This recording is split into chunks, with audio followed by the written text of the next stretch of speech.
Top 10 comic book 10 TV adaptations. Comic book TV adaptations. Live. From New York.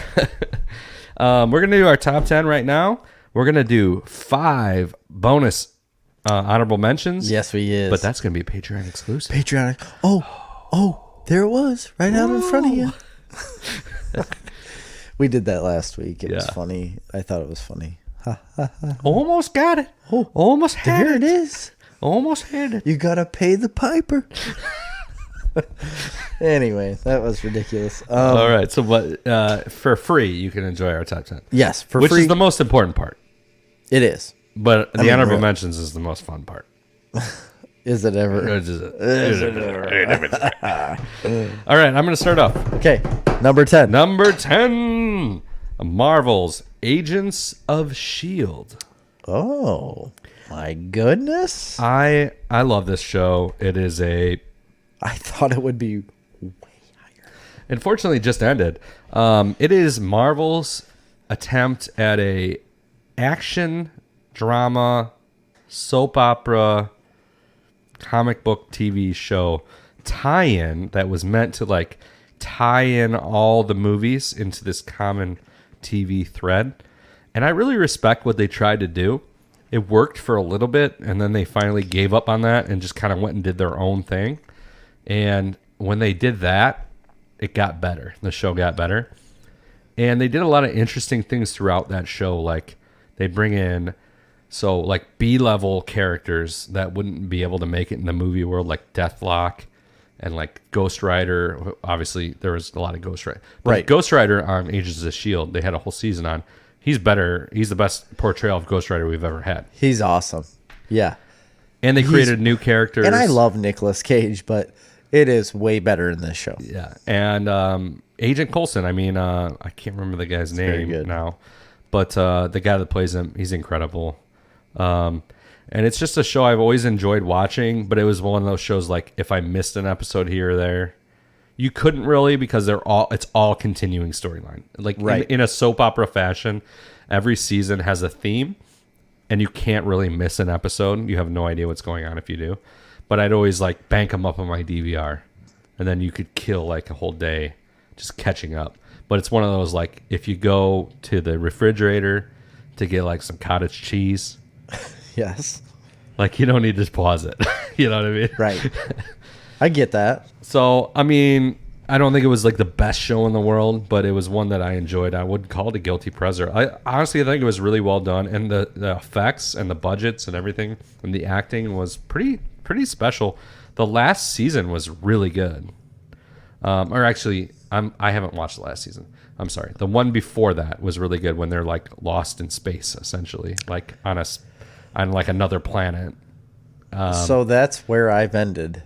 Yeah, that's where I ended too. There's one more season after that, I believe. It took me a long time to get up to that point. Yes. But I hadn't watched it for years, and then kept finding out how good it was. Yeah. And started watching it. So you definitely get really sucked in. I liked some of the early stuff with oh man, what was that? The agent that you thought was a good guy, then he ended up being a bad guy. I don't know. But then he's gone. I can see his face. And I just love the main. Now I can't think of her name. Ming Na Wen. Yeah, I love her. She's incredible. She's very good. Obviously, the guy that plays. She's a great actress. Great actress. Great martial artist. All the above. Yeah. And all of the characters like Gemma, loved her. Yeah, Gemma's really good. And Fitz. Loved him. I mean, all of them. The main and you really like any like of the main characters that come through. You really bond with those characters. Their character building is phenomenal through this show. It's incredible. Yes. Like, why can't they like the buy-in? Like your buy-in on what they're doing and each one of their story arcs is very, very good. Yeah. And it's incredible to see that on like not a big a regular TV show. Not a big network show. Yeah, and I think it was it looked expensive. Oh, they spent money on it. Yeah. Yeah, they did. I mean, they I was sad to put see it go, themselves out honestly. there. Like, I think it could have. I expected it to be a 10-year show. it will go down in history as one of the best comic book adaptation shows, I think. Really? I do. I really do. I think people will talk about that for years because of what they did. It was I mean, it really set up a lot of Marvel stuff. It was big thinking to come up with the idea to have a TV show that was going to thread the needle throughout the Marvel Cinematic That's Universe. what I mean. Is like it set up a lot of things. It like wove in between a lot of the movies. One thing it I was think always they could have going done on. better, which they never did, was bring in some of the movie characters. They should have. They should have. Yeah. And that was a mistake. But I also thought it was interesting. It was run by Joss Whedon's production company, and Joss Whedon's brother was actually the writer and showrunner for most of this show. And I thought that was really cool. I think his name was Joss. Yeah, Joss Whedon. It's not, but it's something similar. It's It's like Joe Whedon or something. It's like Yost. It's Yost. That's what it is. My number 10 is Marvel's Runaways. Really? Have you ever seen it? I watched the first season. You haven't watched the second season? I haven't watched the second season. I really I think I enjoyed it quite a bit, the first season. It's a little teen drama for me, but I did enjoy it quite a bit. It is. I would agree with you. It is a little teen drama, but I'm not a huge fan of teen drama, but this show was different to me because, I mean, first of all, they have a dinosaur involved. Yeah. I love the comic. It's one of my favorites. Honestly, what superseded this for me, and I don't want to even mention it because it might be on your list, but is when Cloak and Dagger came out. And that was the dagger to the heart of Runaways for me because I thought that was like a vastly superior show. But they're doing crossovers now between Runaways and Cloak and Dagger. So I've seen the first 2 seasons of Runaways, and I like it a lot. I don't think they did any crossovers in the second season. Coming up, okay, this next season, they're supposedly doing some crossovers there. Okay, I really like it. I think it's super fun. I don't know. I like the teen aspect to it. It's very teen. I'm usually not like when I think of it, I think of Smallville or like Riverdale, like that kind of high school focused show. Yes, it is like that. Yeah. But that's not bad. That's how Cloak and Dagger is too. Yeah. Cloak and Dagger though, it gets weird because maybe I just want to be a teen again. Maybe you just want to remember what it feels like to sit and watch Buffy the Vampire Slayer to be honest, I didn't have much teen years. It was you didn't really. It was all army induced. Yeah. From 17 on. I guess I need to catch up on that show, but I love the comic and I'm glad I hear great things about it. I think they have very good story. I think it has a very good story. I think they follow the comics pretty well. I mean, there's obviously you can't do exactly what the comics do in this show. It's just you really can't. But I think they do a very good adaptation of the comic book, and I like it. Yeah. It's my number 10. Good. I just realized I completely forgot about one show that should be in my top 10. And I almost want to take a quick break for me to recalibrate my top 10. We can do that. We're going to have to do that. So I did that, and unfortunately, it bumped Agents of S.H.I.E.L.D. down to number 11 as an actual honorable mention. So you just got a free peek at a Patreon honorable mention. Wow. So I'm going to have to do my number 10 now, which is Krypton. Okay. My number 10 is Krypton. This show came out of nowhere for me. I didn't know anything about it. I listened to the actor. I never even heard of it. And I listened to the actor on... It was he on Fat Man on Batman? It was on Fat Man on Batman, yes. And he made such a compelling case for this show. And even at the time, Kevin Smith had never heard of the show. Yeah. And this actor was telling Kevin about the show. He's like, what? Wait, what are you doing now? Yeah. And so I'm like, I'm going to check this show out. So it was originally aired on Sci-Fi. At the time, I had to download the Sci-Fi app to watch it because I get the Sci-Fi app with my DirecTV subscription. Yes. So I didn't have to pay, but there were commercials in them. But then they didn't have all the episodes on season 2 or 3, I believe. So I had to buy some of them on Amazon. Anyway, beside the point, I totally fell in love with this show right off the bat.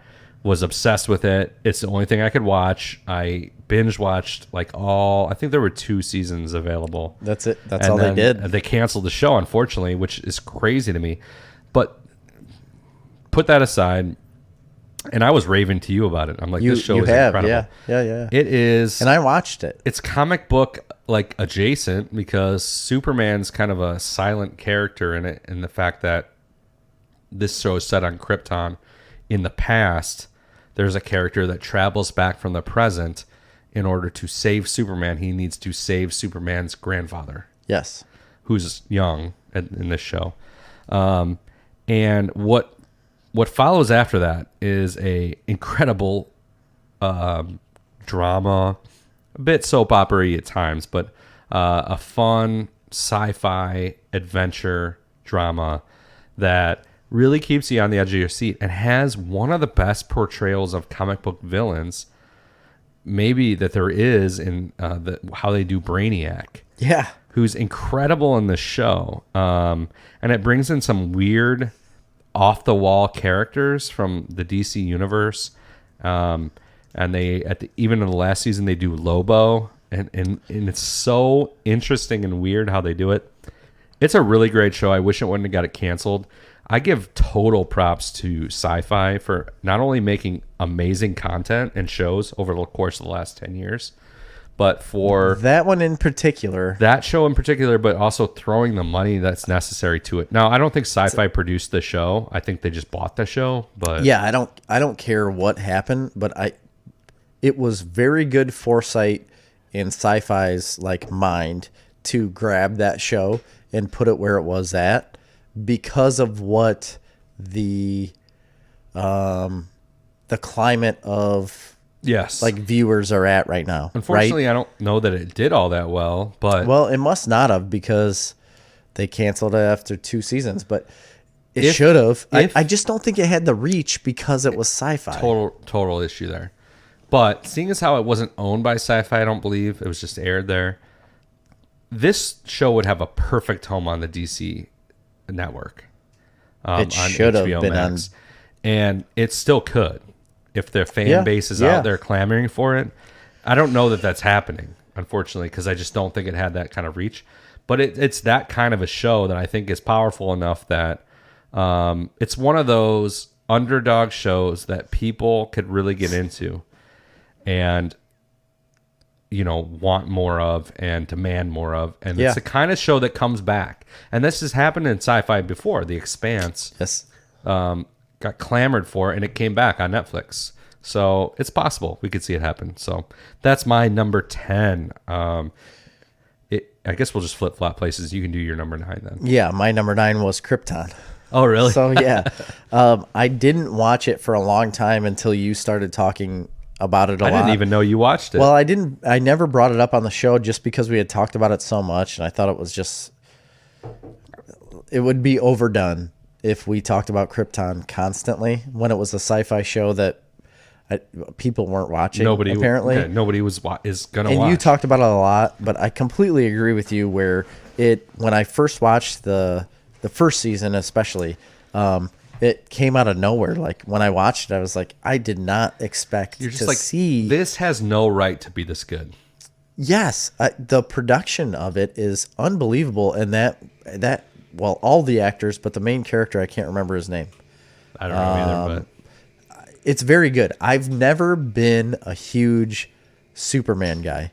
And me neither. Me neither. It's somewhat contradicting to what I'm going to talk about later, but I've just never been a huge Superman guy because I don't like the aspect of a superhero that is like Superman. Papa Top again. You did it. So Chris is done with the cleanup efforts. Smells like bleach in here now. Which is, I love the smell of bleach, to be honest with you. It's intoxicating. It makes me feel sanitary. Yeah. Now, like a sanitary napkin. Kind of. I mean, that's more of an alcohol smell, though. Sanitary napkin is a feminine hygiene product. Oh, it's not those things that you rip open and clean your hands with? No, I think sanitary napkin's like the old school name for a feminine hygiene product. Oh, I thought it was those things that you got like at a barbecue joint. No, where- that's a no Let's just say wet wipe. handy wipe. Yeah. Wet wipe. Okay. Anyway, Krypton's very good. I enjoyed it. It came out of nowhere. Very good production, good acting, and it was cut too short. And Brainiac. Yeah, and Brainiac. Exactly. It's amazing. Your number 9, Christopher. My number 9 is Gotham. Really? Yeah, I always love some of these shows I'm not done with. I'm about Agreed. I'm not about either. 2 seasons behind on Gotham. I think it's got like 10 seasons total. 9. 9. I think, yeah. But I watched the first 7 or so. And I have the other ones on my DVR. And I just always really liked that show. It caught a lot of shit all early and often. It did, yeah. But I always enjoyed it, and I liked the procedural aspect of it. I thought that was kind of something a little bit new in that comic book TV franchise genre of like, let's do a police procedural. Yeah. Based in Gotham City. Yes. And they kind of strayed from that. That's how it was at first. And they definitely strayed from it. But I actually think it got better as the show went on. And I loved the over-the-top villains. And Yeah. I liked a lot. I did not like Fish Mooney. The only thing I didn't like was Fish Mooney. Jada Pinkett Smith was over the top as Hot Fish Mooney. garbage. Yeah. Hot garbage. But they did Firefly. I thought they did an interesting take on Firefly. I loved the Penguin on it. Yes. I loved Edward Nygma and just a lot of the characters. A lot of very good stuff. And I really like the main guy that's in it. I don't know. He's from the OC. Yeah, I don't remember. David his name. Seaton would know. He would know. It was If only he was on this show. If only he could comment on this stuff like on air. That'd be great. But I did enjoy Gotham, and they had an episode, and I don't know if you remember, but I had texted you. I'm like, this Yes. is one of the best episodes David of did television too. ever. David did too, and I went and watched it that night. It was super good. It was so good, and I can't remember what No, it I was don't now. remember the specifics of it, but they had It was something with the Joker in it, though. no, Well, the Joker type character, I thought. no, was something with young Bruce Wayne. I thought. I don't remember. I also now, but liked everything they did with young Bruce Wayne. Yes, I agree. That was a lot of people's bitch about the show. What? They didn't like that aspect of it, and I loved Alfred, and I thought it was a great show overall, and I always enjoyed watching it, and it goes down on my list as number 9. Turns out it's my number 8. Holy cow! So, yeah, Gotham is my number 8. I had to go back and start watching a lot of it again because I tuned out of it for a long time, and then I came back to it because I got turned off by Fish Mooney Early on, yes, and then I realized she wasn't much after that. once they started doing the Court of Owls stuff, I'm like, oh man, I'm into So this. that's what tied me back in, is because as soon as I heard Court of Owls was being brought into the show, I had to get back into it. It was like basically 2 years later after that, but I started watching episode after episode after episode, and yeah, it's very good. It was like a detective police procedural. Then they tied it into like the Penguin was a huge thing. The Joker started being a huge thing, but you can't call him the Joker because he wasn't right. the Joker. But I love Cameron Monaghan, who Yes, is also the he lead is so good. actor in Jedi Fallen Order, the video game. Really good in that too. He is? Yeah, I didn't know that. we talked about it, but he is the lead. Well, I didn't tie it together, I guess. He's a main actor in that video game, and he's great in it. Yeah. Overall, Gotham's very good. I love Monica It's- Baccarin. She's the No,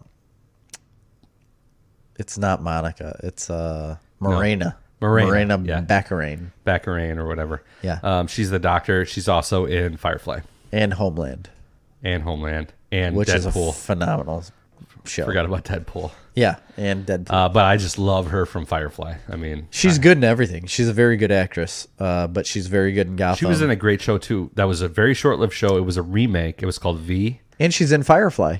Did you I say that? I said it like 3 I'm times. sorry. I just thought of it. Yeah, because I just said it. Oh, that's why. Gotham. That's your number 8. 8. Okay, my number 8. Yeah. Yes. So my numbering is all screwed up. I know. You started before me, and now you're after me. 4, 5, 6, 7, 8. 8. My number 8 is The Punisher. Netflix's The Punisher. Not much of a comic book movie it's a comic book movie in conception. It is. Because it's a comic book character. It derives itself from comic book material. However, it's the least if you didn't know that was a comic book character, you would never know this was based on a comic book. No, it's intense. Very intense. I call it brutal. It's probably the most brutal show that I've ever seen ever made. And at first I thought Daredevil was that. Nah. At first. That's what I'm saying. Because Daredevil came first. And there were some things in Daredevil that I thought was like, man, that is like brutal fight scenes. Then Punisher came out and blew that out of the water completely. But it works because it's such a great story. The first season's strong. The second season is stronger. And so what's the main actor's name? John something. Boyega. You're right. No. Shane from The Walking Dead. Yeah, Shane from The Walking Dead. So I had a bad perception of this actor just from Shane, not as an actor, just from the character, right? I didn't like Shane in The Walking Dead. You can't protect the Rick. You can't protect the Rick. I didn't like him. And so when I saw that he was going to be the Punisher, I was like, I don't know what he's going to be like. Well, I was wrong. You know, he's phenomenal as the Punisher. I think he's very good. I think he's a good actor. That show is great. Yeah. If you can stomach intense graphic violence. It's really great. I loved season 2 with the whole John Pilgrim thing. It was a weird kind of thing that they threw in there. Original character too. And I just really enjoyed that show. I always tell this story, but it's really funny. The season 1 of that me and Marley watched because she loves that show.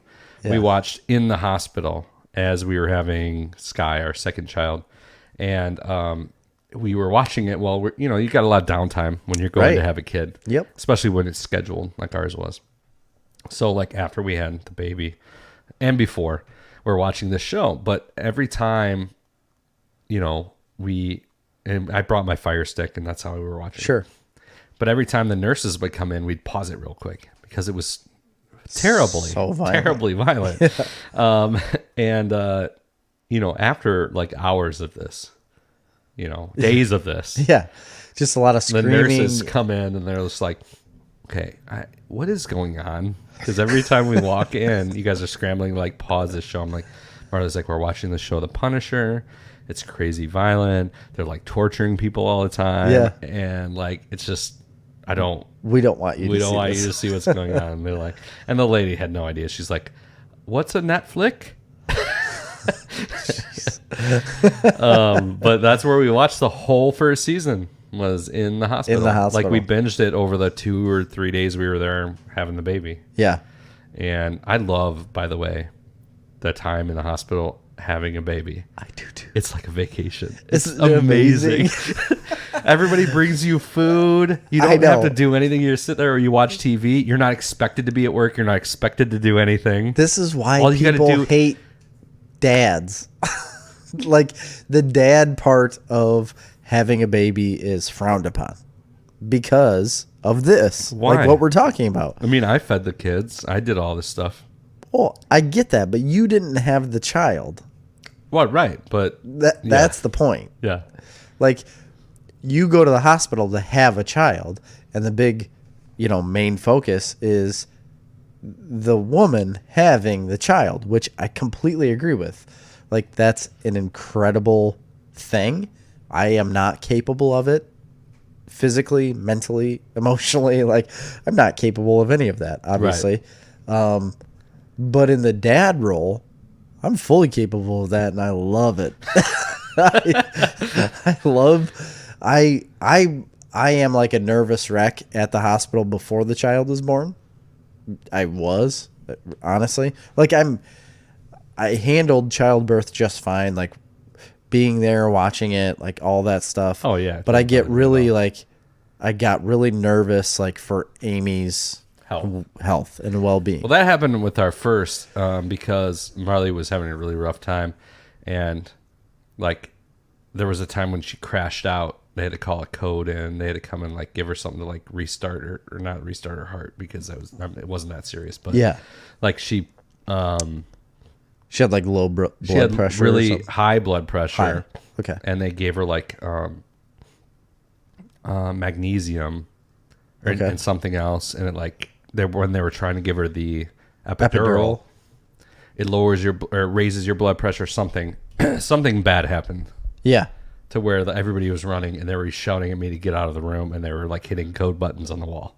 I mean, that seems serious. Yeah. That was pretty freaky. All of Marley's pregnancies, she was on bed rest for all of them. Yeah. So they were all kind of crazy. But the second two were smooth as silk. Yeah. Really quick. Really, really quick. The first one was miserable. 4 hours of pushing. Oh, that's bad. There was like nurses that had been there for like 30 years, though. Like we've never seen anybody. When they finally called to have the doctor come in to have the baby, the surgical team came in. And they're like, "What are you doing?" They're like, "Oh, we thought we were going to do a C-section." Yeah. They're like, "No, get the doctor." Like she's ready to have the baby. She was passing out in between. Like it was crazy. Golly, it was crazy. But the second two, just easy peasy. Yeah. Grady was 5 minutes. Grady's pushing wasn't that long, but it was like 19 hours of labor, in front of the pushing part. Grant was a whole nother story because he had like a collapsed lung and got an infection. Oh, I didn't know any of that. Yeah, he had a hole in his lung so when he took his very first breath, it was like so forceful, apparently, it ruptured his lung. And then he got an infection from that, and they thought he had meningitis. They had to do a spinal tap. He was in the NICU for like 10 days. And he was like in bad shape for a little while, but came out of it just fine. I think that's why he's short. And then he's not going to be short. You don't think so? Grant? Yeah, he's No. the shortest in his class. He's not going to be short. I can tell just looking at him.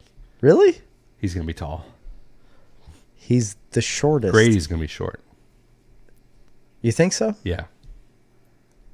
Grady's like quite a bit taller than Grant was. The tall at ones his are age. the tall ones when they're young are always the short ones, and the short ones when they're young are always the tall ones. You just look at Grant, like the way his body shape is, you're like, he's going to be tall. He's going to be over 6 feet tall. We'll see, I guess. We'll see in the future. Mark this down. It's recorded, so we'll know in the future if you're right. Anyway, he was like the worst because of his issues. But then Graham, super easy. No problems. See, Sky was the problem because they were so overcrowded that immediately after Marley had the baby, they had to move us up to the regular general hospital. General Hospital, my favorite daytime soap opera. That sucked. Let me tell you. Yeah, I'm sure like, it did. what the fuck? Both of us are like, no, we're just going to leave because we're good. Yeah. Like, everything was good. And then I think Jet had to go under the lights because he had whatever. So they're like, you got to stay an extra day. I'm like, yes. Billy Rubin, right? Yeah. Like Billy Rubin lights? Yeah. Like the blue lights to get his jaundice They weren't blue, levels. but yeah. I thought that it is blue lights. No, they weren't blue. Oh. But I'm like, yes, another day. Another day of just laying on the shitty couch. So that was your number. What are we talking about? Yeah, I know. Gotham? Punisher. Oh, Punisher. Punisher, my number 8. That's where we watch the Punisher. Punisher's good. I like the Punisher. I apologize for the listeners because my number 7 is Punisher. Holy shit. Have we been exactly the same on everything? So far. Well, no, our number 10 was different. No, my number 10 was Krypton. Mine was Runaways. Oh, okay. My number 9 was Krypton. Everything after yours has been one step higher. Gotcha. Okay. So I'm rating these shows one step higher than you. We'll start getting different. 7, yes, the next one will definitely be different. My 7 was Punisher. We talked about it. I loved it. It's so brutal. I like that. Yeah. Myself, I think it's very good. It's a little disturbing though if you aren't ready for that type of show. Yeah. You have to be prepared for like the most brutal show you've seen. Yeah. For real. No joke. Like, I'm not. And movie. Like, I don't think I've seen anything that brutal ever. It's intense, So it's very, very good though. I enjoyed it a lot. It's my number 7. Chris, your number 7. My number 7 is... As he continues to clean. Time out. I just found some stray beer. Okay. My number 7 is Preacher. Okay.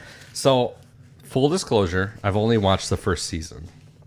I think they're on their 3rd now, or are they still on the 2nd? I'm not really sure.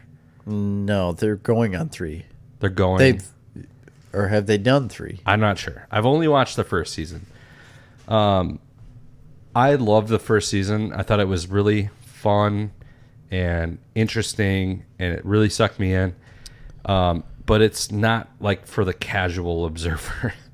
Like, it's very confusing at times, and just like the book, by the way, which is a phenomenal book, and also a very confusing book, and also a very difficult book to digest. But if you've read Preacher at all, you're going to absolutely love this show because it's such a really good adaptation. Yeah, they've done a very good job. They've done a very good job. But one thing I really like about this show is the production quality is excellent. This is AMC, It's right? an AMC, yeah. The production quality is incredible. The cast is incredible, and the faithfulness of which they have. And it's not exactly like the comic, but the faithfulness of how they've adapted the TV series to what the comic represents and is impressive. To fly in the face of conventional television and to be like, you know what, we expect more from a viewer, and we're going to give it to them. Yeah. I respect that. I think it's really ballsy to do something like that. And Seth Rogen and Evan Goldberg love the book, and they produced this show. They are very good producers. They're very good at producing shows. And they wrote it too, I believe. Yes. They adapted it, I should say. And if you're not watching Preacher, it's something that you really need to go out of your way. I got to get back into it to catch up on. But it's intense, and it is also very confusing at times, and there are episodes that are difficult to make it through. Oh yeah. But what I really respect is like I said, the effort here, which is, I believe, the fact that it's even made. That's what I was mind blowing. I was just gonna say that, like, they've put. The effort is getting it made. Like, the effort was adapting a comic book that would not be mainstream into a show that you could make mainstream, and the production is mainstream. But I don't know. There are a little bit of flaws there with story. For sure. And not flaws in the story, flaws in adapting the story for television. For television, yes. And making it coherent to a viewer that isn't familiar with the books. Right. I think that it's a problem when you make it, and listen, as a reader, I love when they make something that's faithful to the book. Of course. But in reality, that's not always that. Everything doesn't always transfer apples to apples. No, I mean, very rarely does it. But I think they've done an incredible job of trying to bridge that divide here, and I really respect the fact that they even made it. So I'm throwing it up on there. And like I said, I got a lot more to cover. I think it's in its 3rd season, and I haven't watched season 2. But the acting is superb and the production quality is incredible. And I've heard season 2 is leaps and bounds above season 1. I've heard season 2 is incredible. So I've heard great things about it. So I'm looking forward to getting back into it. The reason I'm not is because I had them all recorded on my DVR and I lost them all. Really? Yeah. So that's sad. The only way for me to get them is to buy them. Buy them. Yeah. And it's not worth that to you. Not yet. I'm just kind of been waiting around. Like I'm assuming it's going to come on Netflix at some time. Maybe it already has. No, it has not. Well, that's what I'm waiting for. Okay. Well, AMC's its own thing. But I do have all the Walking Dead stuff's on Netflix. It is? Yeah. Not the most current season, but everything up to there. Yeah. Oh, I guess I didn't realize that. Yeah. So that's what I'm hoping for. So, Preacher, that is my number 7. Your number 6 is. This is a little bit different. Okay. It's a little teeny. It's Preacher, isn't it? No. It's Smallville. Oh, Smallville. Good old Tom Welling. So Smallville, I feel like, was a groundbreaking show at the time. There's no doubt about that. And still is, because it opened up a huge path for comic book shows. Which one of the 20 seasons would you say is your favorite? So here's the thing. I couldn't pinpoint a season. 22 episode seasons. It was on for a long, long time. The reason I like it so much, though, is because I watched it a lot through high school. Like my entire high school career, basically, I watched this show. It is, high schooly. It's like a high school soap opera, basically. But you never see Superman. No. It's not a Superman show. Even though it's based around Superman and what he does, you don't see him in a suit. You don't see him flying around. I've never been a huge Superman guy. I said that about Krypton. Like, I'm not a big Superman guy because I don't necessarily like that character to the point of him being able to do whatever he wants, whenever he wants, but then yet be saved by Lois Lane constantly. That's always been my gripe. I don't like the fact that he's always saved by Lois Lane. In this show, it's not that way.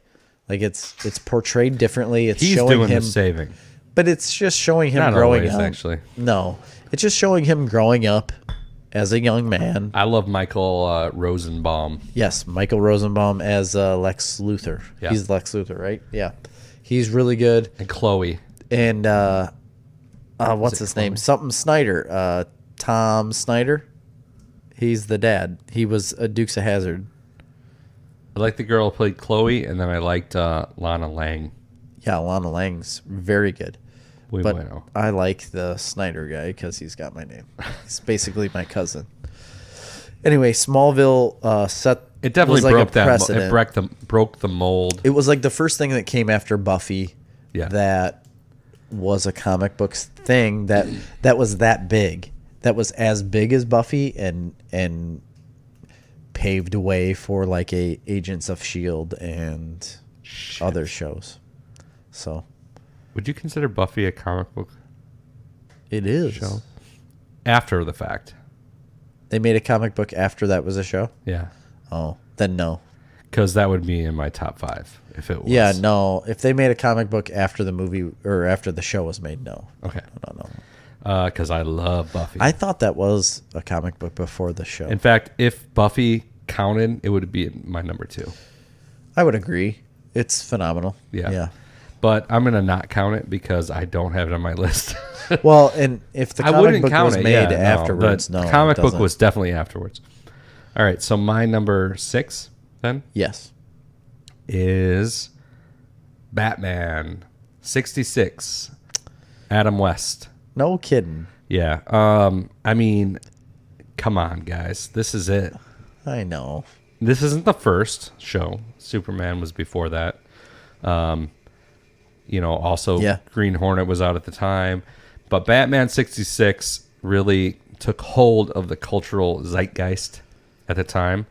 And I loved this show as a child. I loved watching it. And of course, I was watching it in reruns. It was on in the 60s, for God's sakes. Yeah. But I watched it every day. Every day after school, it was on. And it's like the perfect show for kids. It really is. But it's also one I think adults could watch. I haven't really gone back and tried to watch it as an adult. Most adults that say that they've liked it and watched it, it was when they were a child. Right. You know. Anyway, I loved it. I loved the zany villains. I loved the camp. I really did. It's like the best Penguin portrayal ever. Yeah, Burgess Meredith. Yeah. Cesar Romero, Joker. Julie Newmar. Yeah. Catwoman. They had a lot of great villains. It was a great, fun Adam West is villain of the week type of show. Burt Ward and Adam West were great. And I will maintain to this day, like when I think of, everybody says like, who is your Batman? Who is your Batman? That's my Batman. I know you say that. Because that's what I remember from my childhood is watching Batman 66. Burt Ward just got his star. Yeah. It was either at the Chinese theater in the Dog Food Hall of Fame. No, he does have a dog food company. He makes organic dog food. Yeah. So I think it was at the Chinese theater. I don't think it was at the Hollywood Walk of Fame. That's all. It's all the same. That's where it is. Oh, it is? Yeah. Oh, I didn't know that. I thought it was two separate things. You know what the funny part about all of this is? You have to buy those.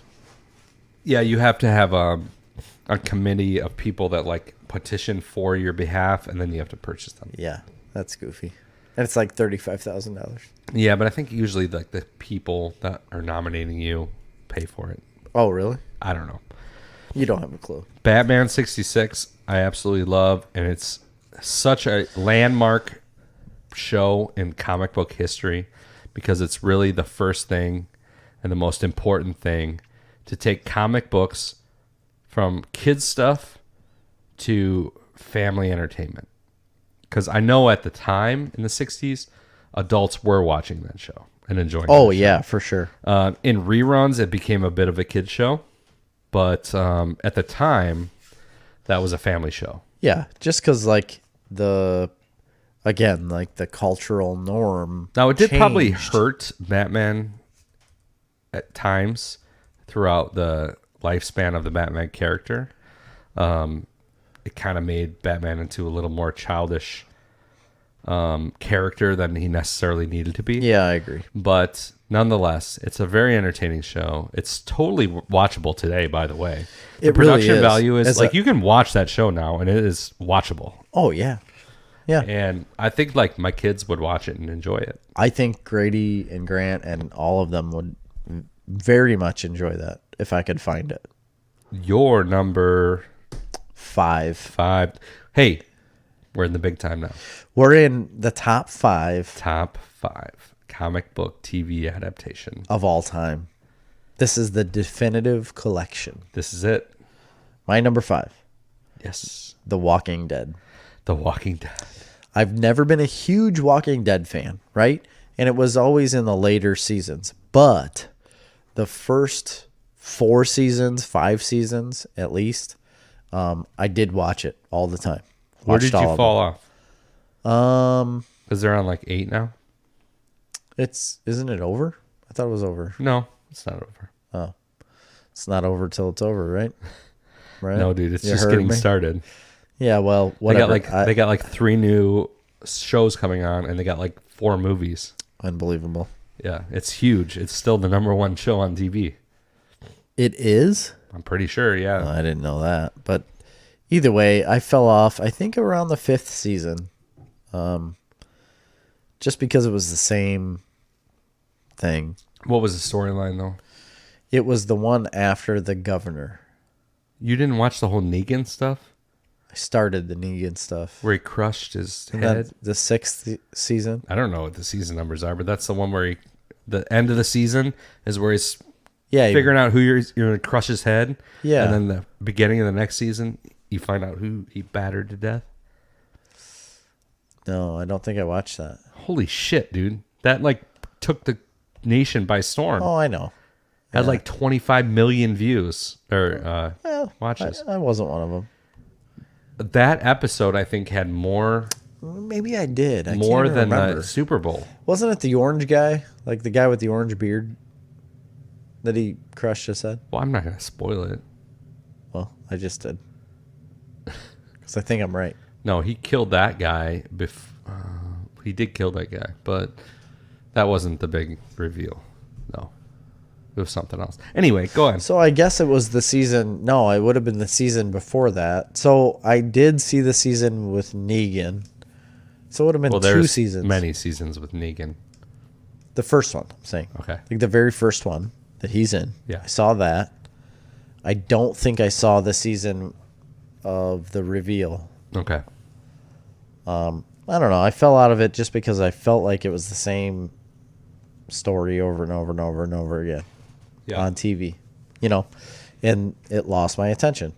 I'm not a huge zombie guy to begin with. Have you ever watched the show, another comic book show, iZombie? I thought this was going to be in your top 10. It's a really good show.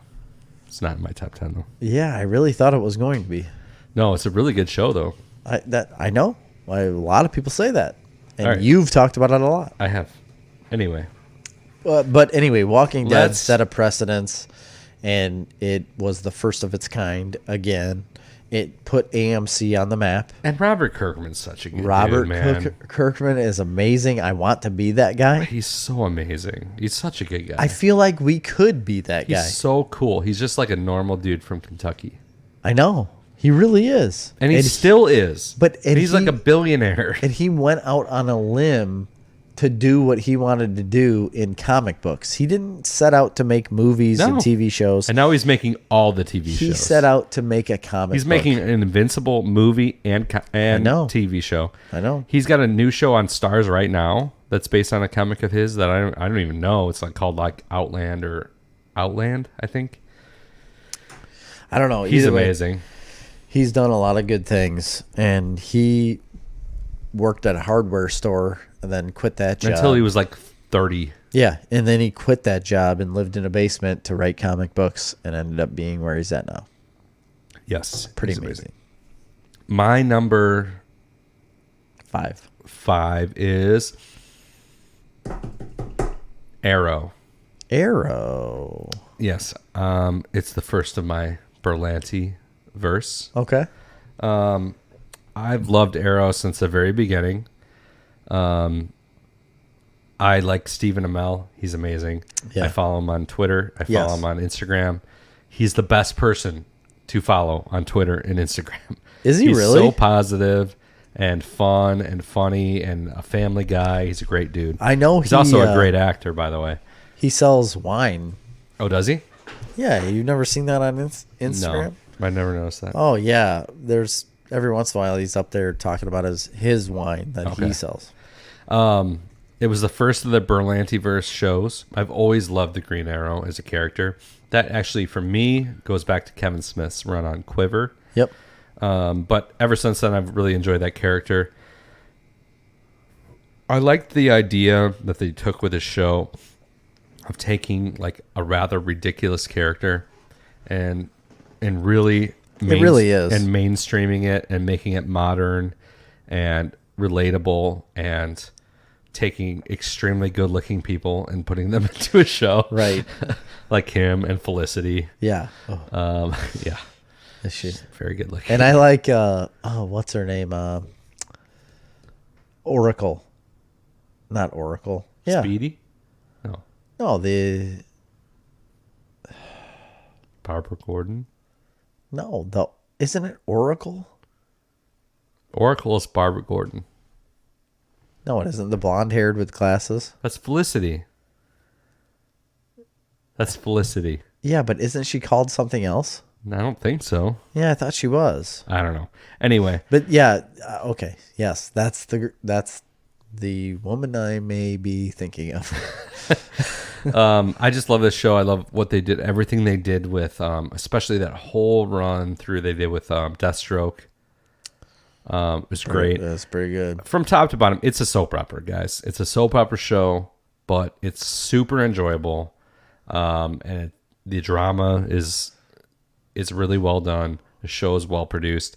I just think from top to bottom, it is a home run. And I love that show. I wouldn't even call it a guilty pleasure. You could call it that because it's very melodramatic. Right. But it's a pleasure nonetheless. It's a fun show to watch. Yeah. And it's the very first Berlanti show that was ever produced. And he did a very, very good job at it. I agree. So my number 4 is a Greg Berlanti show. Okay. It's not Arrow. It is The Flash. The Flash. Oh gosh, I love this show from the moment it came out. Spoilers, I watched Arrow. I watched the first 3 seasons of Arrow actually. And it didn't catch my attention as much as The Flash. I love it. This is very soap opera-y as well. Oh, yeah. All of those shows are... I wouldn't call them teen dramas because they're a little past that. They're more in the soap opera territory. Yeah, they really are. They're like my shows. Yeah, I got my, you know what I my, mean? my programs. Like my programs are on.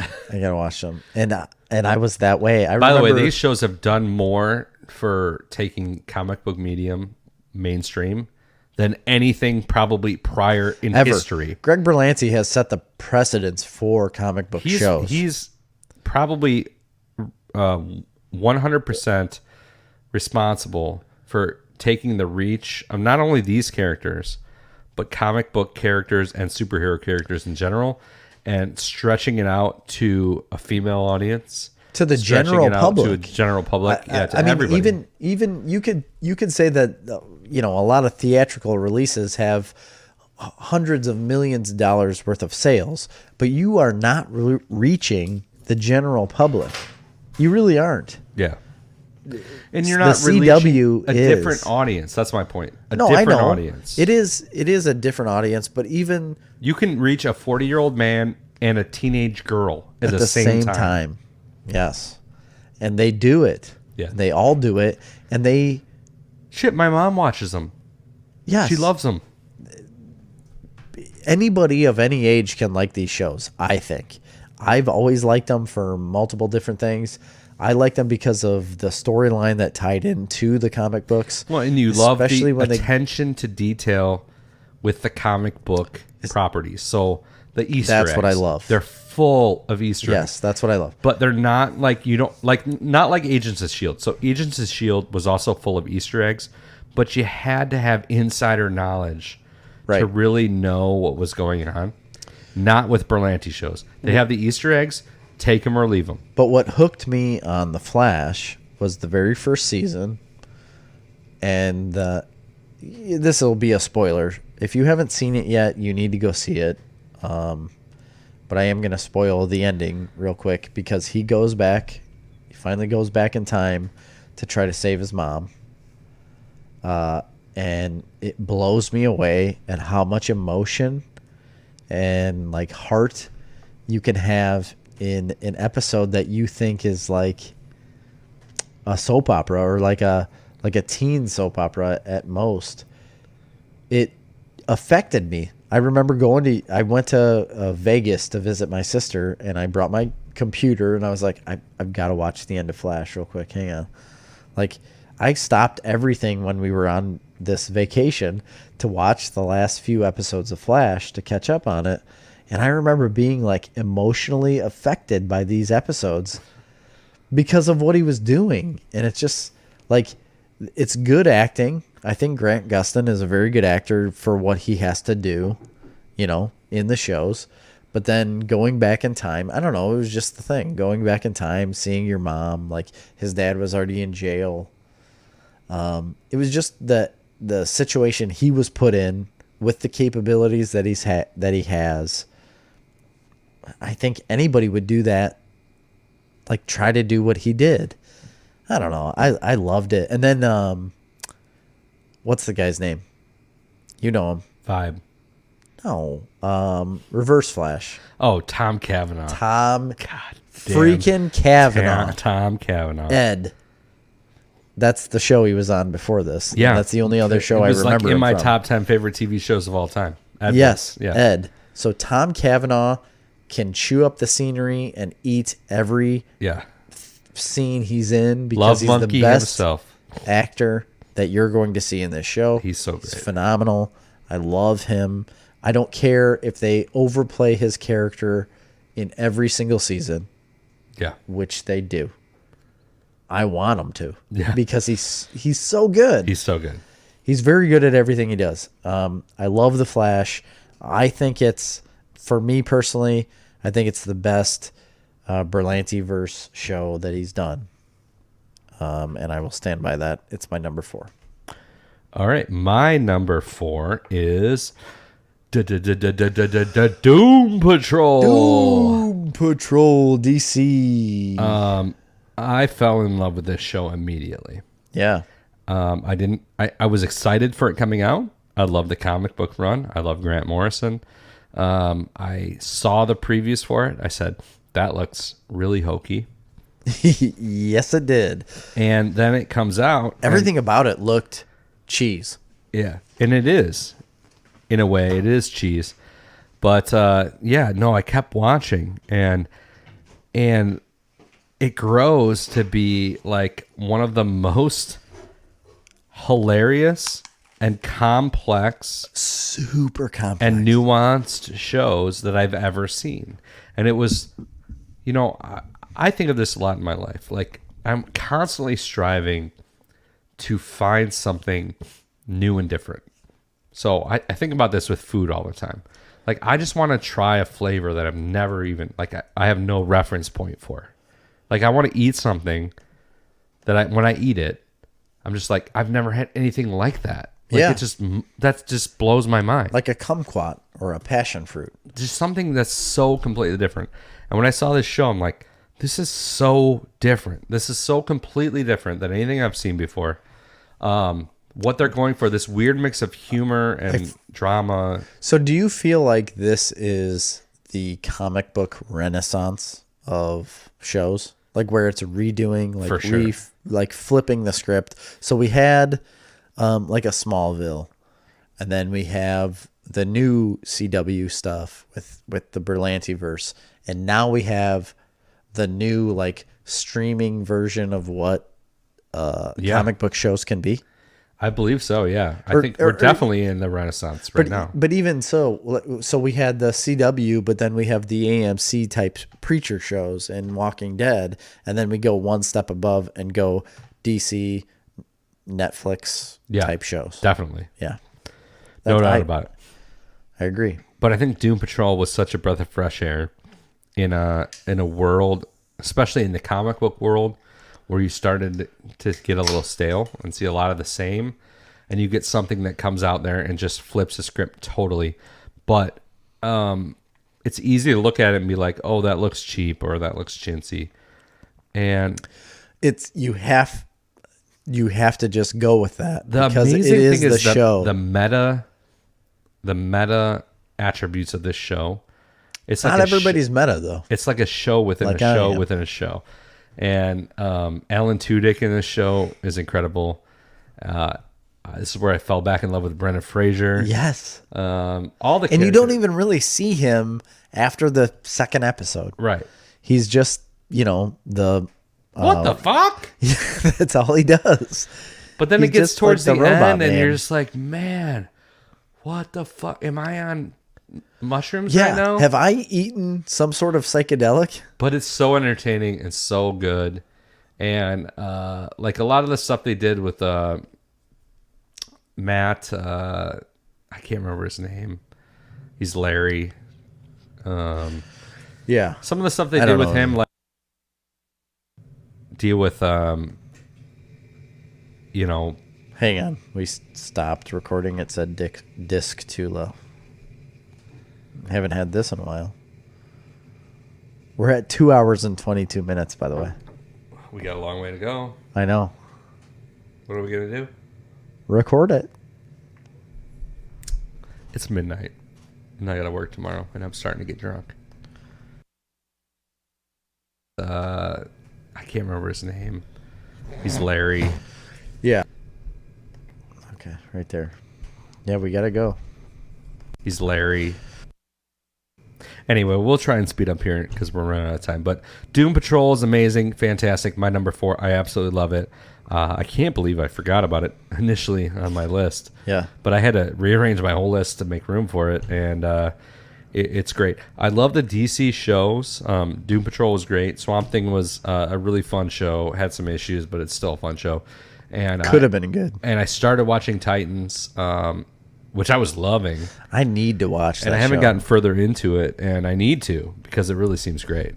And a lot of people say very good things about it. Yeah, and I think they have a new Harley Quinn There's cartoon only now. Yes. Is New that Harley out Quinn. yet? Yes, it is. I need to watch that. So anyway, that was my number 4. Jerry, your number 3. Doom Patrol. Doom Patrol again.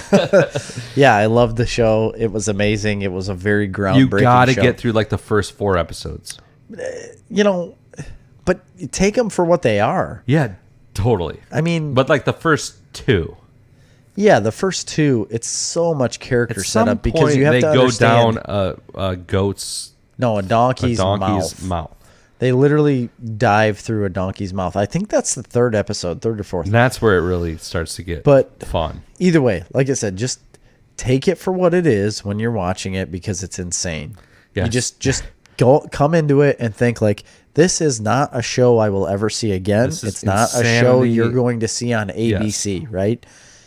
You're clicking on this to watch a show you've never seen before and probably will never see again. This So, show is worth a subscription for $60 a year to the DC app. yeah, it's cheap. It's very cheap. Or you can just wait until HBO Max comes out because you're going to get it with your HBO Max subscription. Right. You are.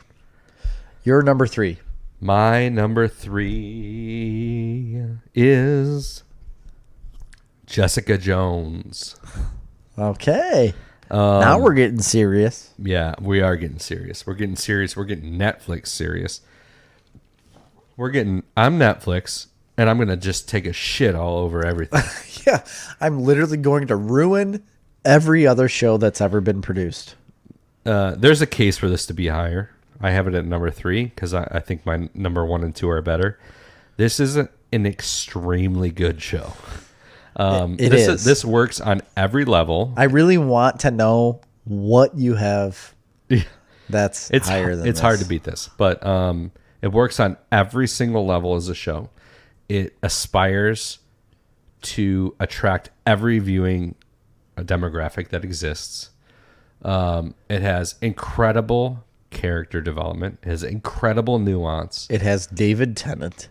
It has, yeah, I'm not even getting into that yet. It has one of the best comic book villains ever committed to screen in David Tennant, The Purple Man. the Purple Man. Season 1 of Jessica Jones is a triumph. It is yes. the greatest single season of any comic book show ever produced, in my opinion. And I think 1 and 3 are very good. Like almost similar. Yeah. Have you seen season 3? Did you watch all of that yet? Season 2. There wasn't a season 3. Yep. Okay. So, oh yeah. Season 3. Yeah, that's the newest one. Yes. So season 2 was a little weak. Yes. It's the weakest one out of the 3. Yeah. But that's still better than most shows you will see. Yeah, I did watch season 3 and enjoyed it much better. But, you know, they both paled in comparison to season 1. Season 1 of Jessica Jones is incredible. And it is an unbelievable show. And I don't know really what I can say about it. The acting is phenomenal. Yeah. The production value is superb. The storyline is incredible.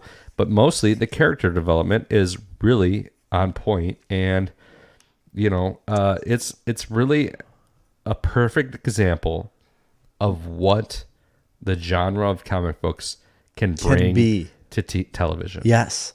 It's exactly what it should be. Whoever was, I'm not sure who was in charge of these shows, but man, they hit the nail on the head with this stuff. Yeah. I mean, Jessica Jones or Alias. I mean, Jessica Jones, the It's TV like show feels like a comic book.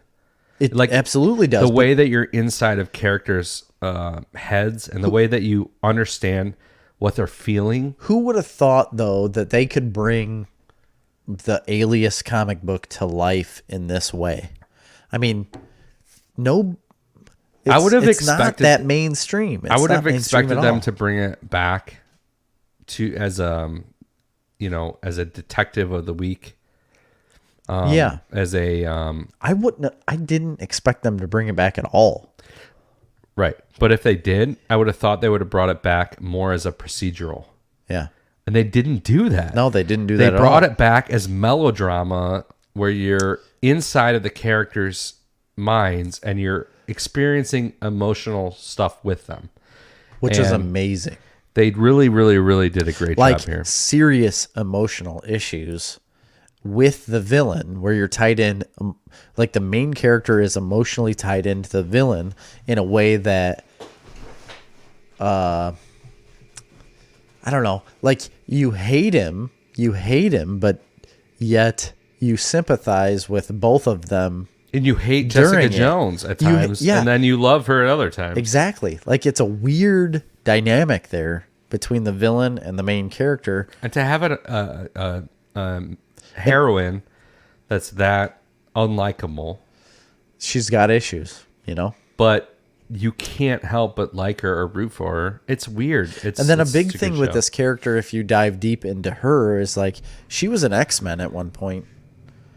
I did not know that. Not an X-Men. It was something else. It was a X-Force.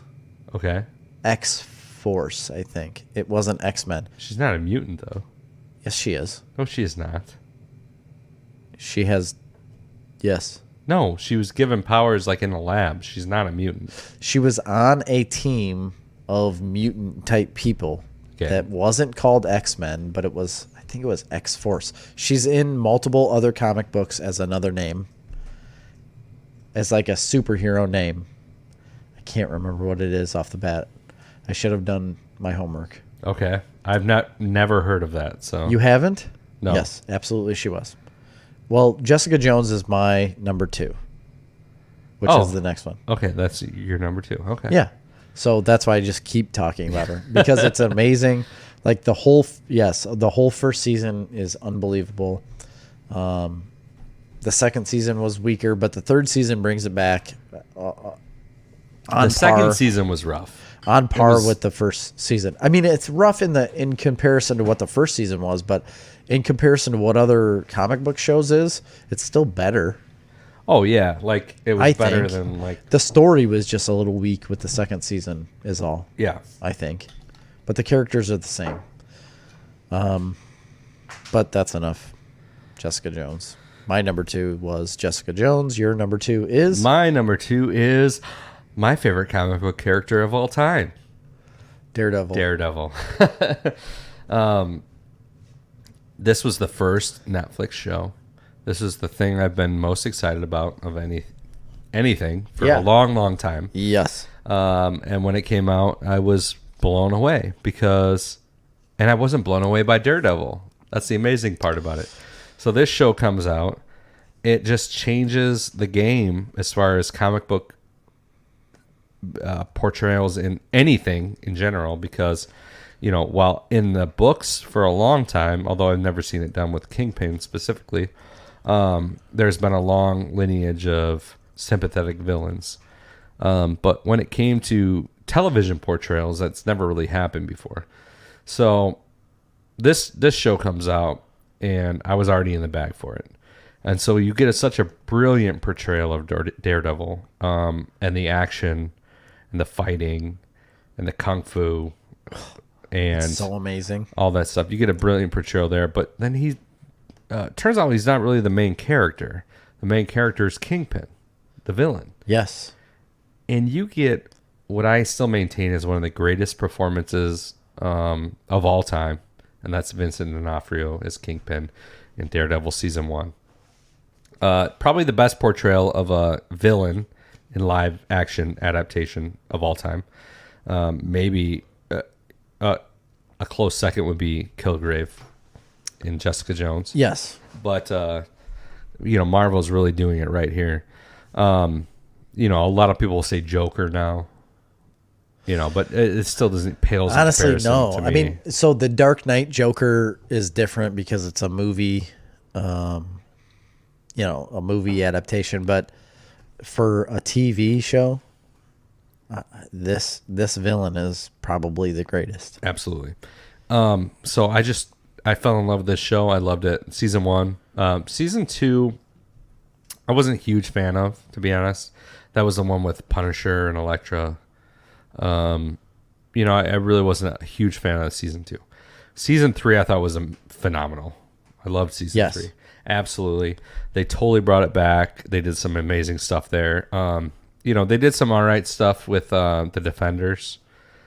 Personally, I'm a fan of Iron Fist. I'm a fan of Luke Cage. I was a fan of all of these Netflix shows. And, spoilers going forward, this is the highest I go on the Netflix shows. Daredevil, to me, not only because it was the first, but also because it's my favorite comic book character of all time. But I also think just the specific portrayal of the Kingpin and the villain in this show just is a cut above. I just think it's incredible. That's my number 2. Real quick, before I get to my number 1, I want to tell you about Jessica Jones. Okay. She was known as Jewel I did to not know the that, X-Men. It was the X-Men. She was known as Jewel, and she had a fairly small career with the X-Men. But she is not a mutant. She's not a mutant, but she was on the X-Men. Okay. As Jewel. And then she had a disturbance at a restaurant involving Kilgrave, the Purple Man, and he used his powers to mind control her and do like psychological torturing, which the show gets into a little bit, and she helps him with like some criminal stuff. And he sends her to actually kill Daredevil at the Avengers mansion. Huh. Which she obviously doesn't do, but you know who saves her? Who? Carol Danvers. No kidding. Saves her from killing Daredevil, which sounds amazing to me. This is what I'm reading right now. The only Avengers who actually know her, which is Carol Danvers, is the only one of the Avengers who knows who she is. But then she gets under psychic therapy with Jean Grey. No kidding. To set her back right. It's great. She had a huge backstory before she ever became like the Alias. They don't do any of that in No. the show. So my number 1, we're going to get into my number 1, which is Daredevil. All right. I would not have expected that. Really? No. So I thought you did Flash as number 1, honestly, but no, Daredevil blows it out of the water because Daredevil is Marvel's Batman. oh, for sure. And Batman is obviously my favorite character of all time. And this is the closest thing that I've had to a TV show that depicted a Batman-esque character. Although in practice, they're very different characters. Well, no, yeah, absolutely they are. But I'm just saying, like, What is their attempt to that? Yeah. like the dark vigilante type character that has some sort of emotional issue and like deeper meaning. Yes, for like sure. that's I mean, it. there's no doubt. It is, You know, is their Batman, the DC's first right, Marvel's Batman. absolutely, character. and the characters are different. I get that. Matt Murdock is different than Bruce Wayne by far, but the show itself blew me out of the water in the aspect of what you could do with fighting, the way they could film a fighting scene. I think it blew the whole industry out of the water. I don't think we've seen anything like that ever. And the way you could portray a villain, like you were talking about, like Vincent D'Onofrio. There's an O before the N. It's D'Onofrio. That's his name. Vincent D'Onofrio. It's D-O-N-O. It's D'Onofrio. D'Onofrio. There's like an apostrophe after the D. It's still just D'Onofrio. Whatever. That dude... That dude can water ski. He can do anything he wants to do. He acted like a child as a giant man and needed a mother's love, needed a woman's love, and made me terrified Yeah. at the same time. Incredible. Isn't it amazing what he can do? Like the whole thing. And then like you say, in the third season, he comes back where he's beating the shit out of people in a prison. Like, you didn't see him. Was that second or third season? No, that was the second season. Second season. Yeah. That blew me out of the water, though, too. He was the best part of season 2. He was, by far. Yeah, he wasn't in the third season. But third season brings it back around. I don't know. I could talk for literally the next hour about Daredevil. Everything about Daredevil was right for me. Yeah. It hit everything I needed it to hit. I liked the second season, to be honest. I liked all the seasons of Daredevil. I personally can't find a fault. I binged them 1 through 8 every single time, and didn't have an issue with any of it. I love it. It's the perfect Netflix series. It's the perfect comic book series that I've seen on TV thus far, and it will be my number one. Like it again. No, we won't. I really don't think we will. No, we won't. It won't happen again. Nothing like that will ever happen again. And that's why it's my number one. It's just not going to happen. Disney's not going to produce stuff like that. Netflix, at the time and place, it was the right place, and it's just not ever going to happen again. Right. I agree. It's not. It was a Disney flash in the pan for 3 years. Disney owns all this now, and it's it's all going to happen on Disney Plus. Yeah. It's all going to be very PG-13. This was very rated R. It was so good. All of these shows. And Luke Cage was a great show too. And I get and I really enjoyed Iron Fist. Honestly, Iron Fist season I did too. 2 was much better than 1. It was they incredible. Only did 2. Season 2 was great. We're not talking about Luke Cage, but Luke Cage Defenders kind of sucked. But. Yeah, Defenders was not good. I shouldn't say not good. It was subpar. It was disappointing. Yeah. Luke Cage was very good. Not my cup of tea, but very good. Yeah, I liked him. So your number one. My number one is The Walking Dead. The Walking Dead. Should not be a surprise. It is the best comic book show ever. The most popular comic book show ever. It's a show that's taken the entire world by storm. For sure. For years. It was setting record after record after record after record. It was doing things that they didn't even know television could do. Yeah. And it was doing it on some weird-ass network, AMC, that showed John Wayne movies.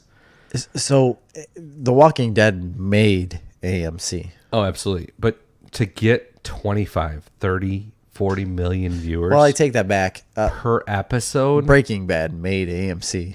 I think The Walking Dead was out before Breaking Bad.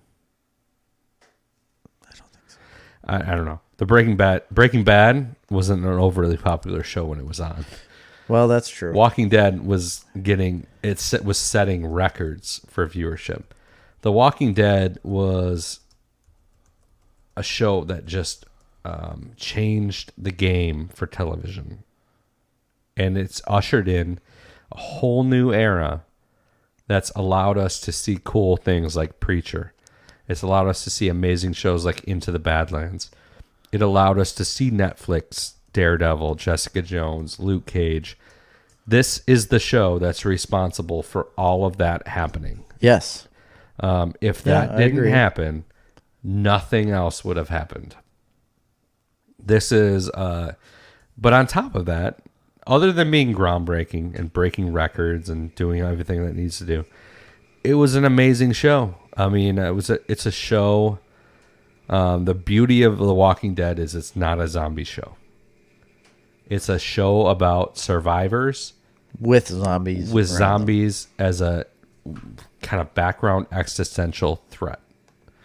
And that's what's great about it. Over time, it starts to wear on you, sure. Anything it does. Anything over 6, 7, 8 seasons start to get there. They recycle a lot of plot lines. They're famous for, me and Marley were both obsessed with this show, and it was always a running joke. Oh, another episode of The Walking Dead, nothing happened. The plot was never advanced. Yeah. They were setting up some weird, obscure character development arc that was completely unnecessary. Yes. That happens a lot. It's infuriating. It is, but you still watch And it. And you power on and you soldier through. But I didn't. Right, we did. And we did right up until the last season. When they did a time jump into the future. And we kind of, They do a time jump? Yeah. I didn't know that. They do it, not like a literal, the characters don't do a time jump. The show does a time jump into the future, like 10 years later. Right. Right. I mean, the characters are 10 years older, though, right? Yeah. Yeah. So we kind of dropped off at that point, and we're still planning on picking it up. We also tried it, Fear of the Walking Dead. We watched the first season of that. Yeah, that was all right. But anyway, I feel like I'm sitting here complaining about a show that's number one on my list. Walking Dead is a great show. It's an unbelievable show. The production value is incredible. The special effects are incredible. They're all practical effects. The stuff that they're doing is cutting edge. Greg Nicotero is on the top of his game. The right people are involved in this show from top to bottom. Robert Kirkman is involved from top to bottom. He's doing all the right things. Despite the fact that the Negan arc went on way too long, and I can only handle so much of that actor that plays him. Yeah. Yeah, I don't know. He also is the comedian in Watchmen. He is. That was starting to weigh down on the plot. But they're moving forward with the storyline, and I don't think America is going to move with them, unfortunately. But they've made so much money, it's irrelevant. It's unbelievable. So they were selling Walking Dead Nerf guns. Really? Yeah. There's a whole line of Walking Dead Nerf guns.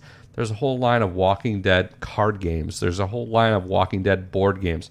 They made billions of dollars off The Walking Dead. Billions. Wow. Tens of billions, probably. So it ain't going away anytime soon. And guess what? America's hunger for the zombie movie franchise isn't going away anytime soon. It's not going anywhere. It really isn't. So Breaking Bad first air date. Yeah. The very first episode's air date was January 20th, 2008. The Walking Dead's very first air date of the 2011 was October 31st. Let me look it up again. I thought it was 2013. Well, it's in its eighth season, so that'd be 2012. 8th or 9th season. I think it's actually 2010. It's 2 years after. Yeah, it's October 31st, 2010. My point was nobody watched Breaking Bad when it was on.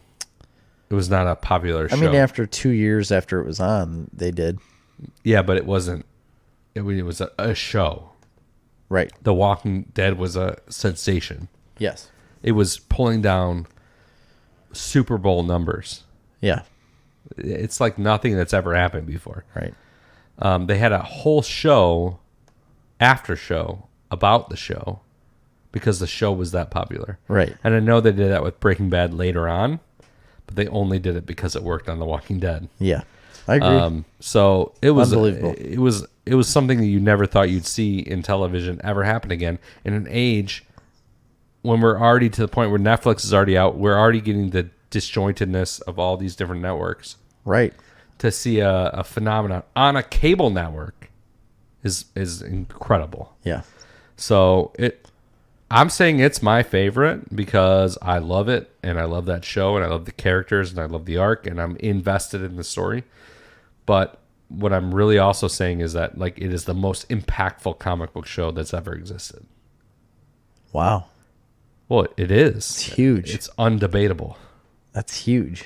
It is the most impactful show just in terms of moving everything mainstream. Everything. Yeah. It moved a lot, that's for sure. It moved the needle more than anything's ever moved the needle since Friends or Seinfeld. I would say Seinfeld. I don't even think that they approached the numbers that The Walking Dead No, approached. I'm sure they didn't. No. You get 18, 20, 25 million people per episode. Right. I mean, it's crazy. It's not the same. So, all right. That's our top 10. If you want to hear Our honorable mentions. You have to switch over to what, Chris? Patreon.com/Snarf Comics. I'm going to tell you what my honorable mentions are some doozies. Yeah, mine are some doozies, a little bit of callbacks, and maybe one or two that should have been in my top 10. It's 12:30 in the morning. I got to work tomorrow. And we're doing more. I just finished up a 6-pack of Samuel Adams Winter Locker. And we're going Yes, you did. into our honorable mentions now. And on patreon.com/Snarf Comics. Meet us there. Thank you for tuning in to episode 60 of Snarf Talk. I have been Jerry. I've been Chris. We'll see you. See ya.